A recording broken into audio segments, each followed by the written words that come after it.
साल 2024 का वो विवाद तो आपको याद ही होगा, जब देश के लिए सर्वोच्च बलिदान देने वाले कीर्ति चक्र विजेता कैप्टन अंशुमन सिंह की शहादत के बाद उनके माता पिता और उनकी पत्नी स्मृति सिंह के बीच मुआवजे और सम्मान राशि को लेकर एक बहुत बड़ी बहस छिड़ गई थी। उस वक्त पूरे देश में सेना के नेक्स्ट ऑफ किन यानी निकटतम संबंधी के नियमों पर सवाल उठे थे। ठीक वैसा ही, बल्कि यूं कहें कि उससे भी ज्यादा हैरान और परेशान करने वाला एक और मामला देश के सामने आ गया है।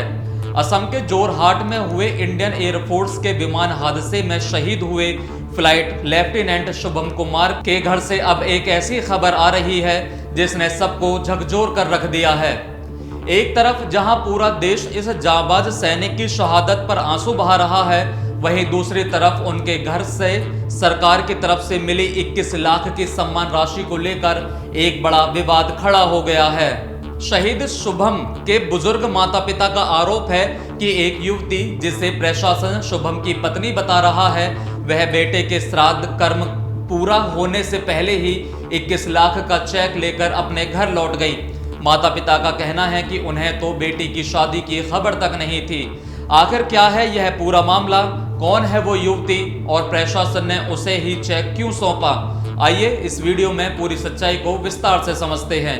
नमस्कार, मेरा नाम है राज माहौर। आप देख रहे हैं न्यूज वॉच इंडिया का स्पेशल प्रोग्राम ऑपरेशन ब्लैकआउट। सबसे पहले बात करते हैं उस दुखद घटना की। असम के जोरहाट एयरफोर्स स्टेशन पर भारतीय वायुसेना का एक विमान दुर्घटनाग्रस्त हो जाता है। इस दर्दनाक हादसे में वायुसेना के 5 जवान शहीद हो जाते हैं, जिनमें बिहार के जहानाबाद के रहने वाले फ्लाइट लेफ्टिनेंट शुभम कुमार भी शामिल थे। शुभम एक बेहद होनहार अफसर थे, जिन्होंने साल 2017 में अपने पहले ही प्रयास में एनडीए क्रैक किया था और देश सेवा की राह चुनी थी। उनकी शहादत की खबर जब उनके पैतृक गांव पहुंची तो वहां कोहराम मच गया। मां पूनम देवी और पिता अमरेंद्र शर्मा का रो रो कर बुरा हाल था। लेकिन इस दुख के बीच कहानी में एक ऐसा मोड़ आता है जिसकी कल्पना शायद कभी किसी ने नहीं की थी। शुभम की शहादत की खबर मिलने के बाद उत्तर प्रदेश के आजमगढ़ से श्रेया राय नाम की एक युवती जहानाबाद में शुभम के घर पहुंचती है। श्रेया शुभम के अंतिम संस्कार में शामिल भी होती है।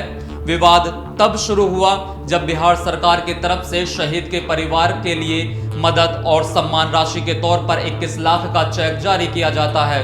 वहां के स्थानीय प्रशासन और अंचलाधिकारी सीओ ने यह 21 लाख का चेक शुभम के माता पिता को देने की बजाय उस युवती यानी श्रेया राय को सौंप दिया।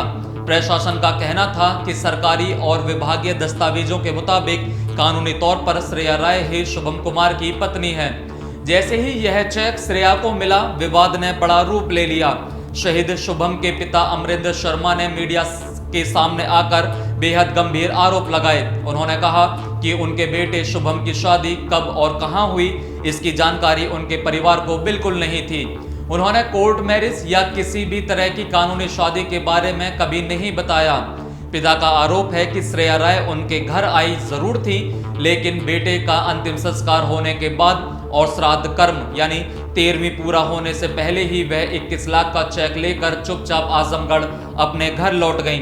बुजुर्ग पिता ने भावुक होते हुए कहा, अगर दोनों की शादी कानूनी तौर पर हुई थी तो श्रेया का इस राशि पर हक बनता है, हमें आपत्ति नहीं है। लेकिन जिस तरह से वो बिना बताए रीति रिवाजों को बीच में छोड़कर चेक लेकर चली गई, उससे हमारा दिल टूट गया है।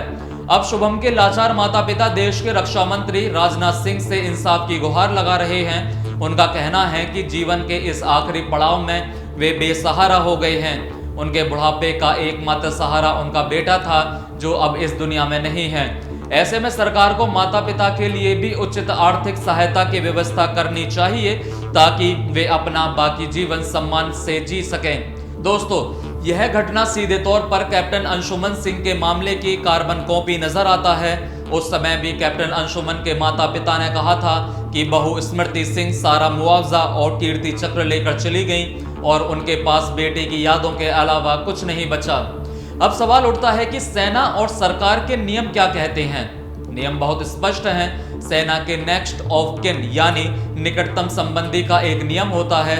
जब तक कोई जवान अविवाहित रहता है, उसके माता पिता उसके नेक्स्ट ऑफ किन होते हैं। लेकिन शादी होते ही आधिकारिक तौर पर पत्नी को नेक्स्ट ऑफ किन का दर्जा मिल जाता है। नियमों के मुताबिक शहादत की स्थिति में मिलने वाली मुख्य अनुग्रह राशि, पेंशन और अन्य वित्तीय लाभ इसी नेक्स्ट ऑफ किन यानी पत्नी को दिए जाते हैं। इस घटना के बाद एक बार फिर देश में यह बहस तेज हो गई है कि क्या इस दशकों पुराने नियम में बदलाव की जरूरत है।